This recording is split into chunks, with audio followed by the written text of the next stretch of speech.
Coucou, j'espère que tu vas bien. Contente de te retrouver aujourd'hui pour parler de la couleur du mois de février. Parce que oui, on est déjà en février.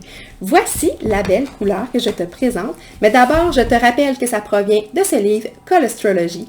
Donc moi, aujourd'hui, je ne suis pas du tout en train d'inventer quoi que ce soit. Je te traduis simplement ce qui est écrit dans ce livre-là. Je trouve ça le fun de le faire parce que on ne connaît pas assez bien en fait, les bienfaits des couleurs, puis ça a tellement de bienfaits, les gens devraient vraiment le connaître. Donc, je partage avec vous la couleur du mois de février et pourquoi elle est bénéfique pour l'ensemble des gens en février. Donc, vous êtes prêts? On part! Voici le beau lilas pur ou le sheer lilac du mois de février. Donc, qu'est-ce que cette couleur signifie? C'est une couleur qui est édifiante, progressive et détachée. Donc, on l'associe beaucoup à l'imagination et à l'inspiration. Elle évoque énormément les qualités humaines et la gentillesse. Donc, c'est magnifique comme couleur. C'est plein de belles significations. On aime ça. Elle va nous aider à comprendre l'esprit humain. Puis, elle va nous permettre aussi de considérer les autres autour de nous, que ce soit des amis ou des gens de la communauté, comme une grande famille. Donc, c'est une couleur qui est rassembleuse. C'est une couleur de communauté. C'est une couleur qui va nous créer un lien d'appartenance fort. Donc, elle nous apporte de la perspective aussi quand on vit des défis émotionnels, puis c'est la couleur de l'amitié et de la communauté, comme je le disais. Donc, super pour développer des relations. On aime ça! Ça fait changement aussi des couleurs très chaudes. Donc, c'est intéressant de voir une couleur comme ça, qui est proche des émotions des gens aussi. Donc, cette couleur-là, elle est bénéfique vraiment pour tout le monde, OK? Si on en porte dans nos vêtements, dans nos accessoires, ou qu'on en met autour de nous, qu'on l'utilise dans notre quotidien, ça va aller, en fait, nous aider si on travaille dans un milieu communautaire, par exemple, ou si on partage, on veut s'impliquer dans des causes. C'est vraiment une couleur parfaite pour ça. Si on veut partager l'amour, qu'on veut vraiment amener plein d'amour à plein de gens, c'est vraiment intéressant ça aussi. Puis, si on veut connecter à notre vraie nature spirituelle. Donc, ça aussi, ça peut être très intéressant comme couleur. Je la remonte à l'écran. Personnellement, c'est pas une couleur que j'adore. Tu sais, je la trouve vraiment belle, là, mais c'est pas une couleur que je vais porter, moi, par exemple. Mais, j'aime bien l'utiliser dans mes accessoires comme des papiers, des crayons. Je trouve ça vraiment sympathique d'avoir ces couleurs-là avec nous parce que, en fait, quand on...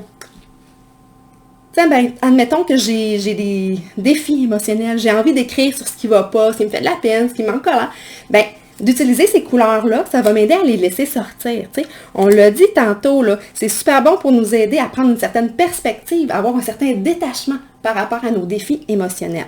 Donc, si on peut les écrire avec des accessoires de ces couleurs-là, des crayons, des papiers, un carnet, ou qu'on allume une bougie, ou qu'on porte un vêtement de cette couleur-là, un foulard, un accessoire, un bijou, ça va venir vraiment nous aider à nous mettre dans le bon état d'esprit, puis ça va nous permettre d'avoir plus de détachement et de mieux laisser sortir ce qu'il y a à laisser sortir. Donc, c'est vraiment intéressant. Moi, j'aime vraiment ça. D'ailleurs, ça coûte pas cher comme truc, puis c'est un bon truc à avoir. Avoir des crayons d'à peu près toutes les couleurs, là, puis pouvoir utiliser ceux qui ont les meilleures significations dans les moments particuliers. Donc, on parlait en janvier d'une couleur caramel qui nous aidait vraiment à aller faire de l'introspection, de la planification, de garder du focus. Donc, c'était parfait pour le mois de janvier. Pour le mois de février, on veut plus aller travailler au niveau de la communauté, aller créer des sentiments d'appartenance. On veut, donc dans nos rencontres avec les gens, on pourrait porter des vêtements ou des accessoires de cette couleur-là. Si on a des défis à surmonter durant ce mois-là, des défis émotionnels, des émotions pas faciles, des choses qui nous struggle, comme je disais tantôt, mais d'aller écrire avec cette couleur-là, ça devient super intéressant, super pertinent. Donc, maintenant, deuxième temps, comment qu'on peut utiliser les lilas, et particulièrement les mauves, en fait, dans le monde du branding, donc dans votre identité d'entreprise.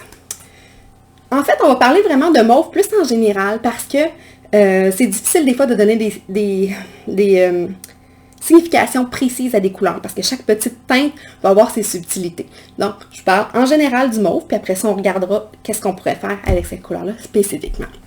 Donc, les mauves en général, c'est particulier comme couleur parce que c'est froid et chaud à la fois. Hein? C'est un mélange de bleu qui est une couleur froide et d'un rouge qui est une couleur chaude.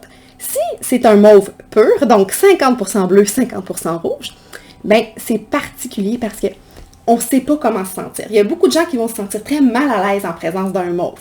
Donc, ils ne savent pas s'ils doivent être énergisés à cause du rouge ou s'ils doivent plus être calmes à cause du bleu.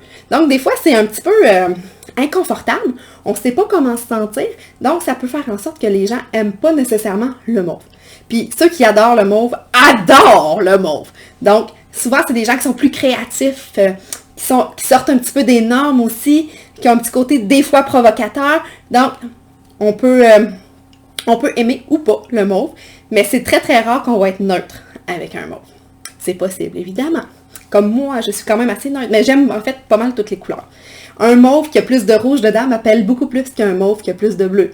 Mais ça, c'est très personnel. Donc, si on veut justement éviter l'espèce d'inconfort créé par les mauves, on va aller le teinter soit plus de bleu, soit plus de rouge pour aller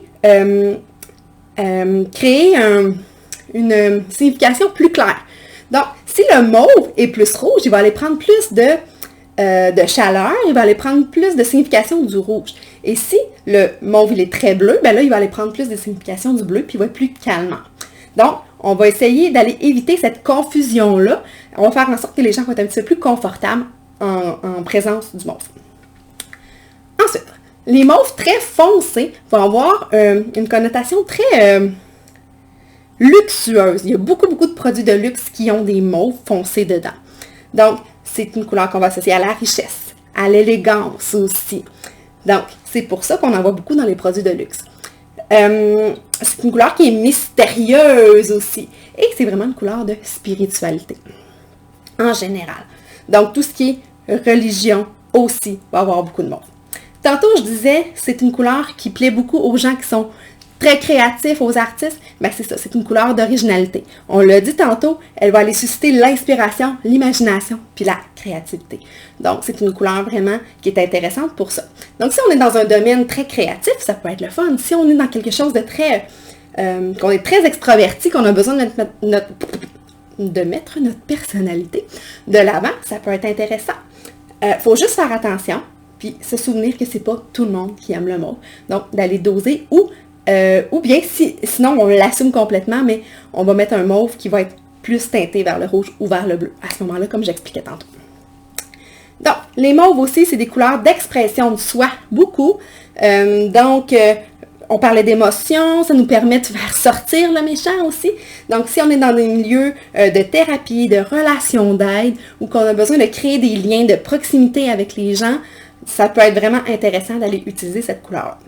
On parlait tantôt aussi que c'était une couleur vraiment intéressante à utiliser si on s'implique dans des causes. Donc, tous les organismes communautaires ou les causes particulières, ça peut être intéressant d'avoir cette couleur-là. C'est associé à un certain activisme, justement.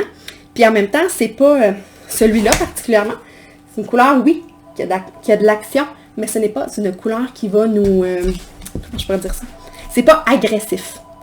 Donc, pour aller justement passer un message, pour aller sensibiliser les gens, c'est une très belle couleur à utiliser.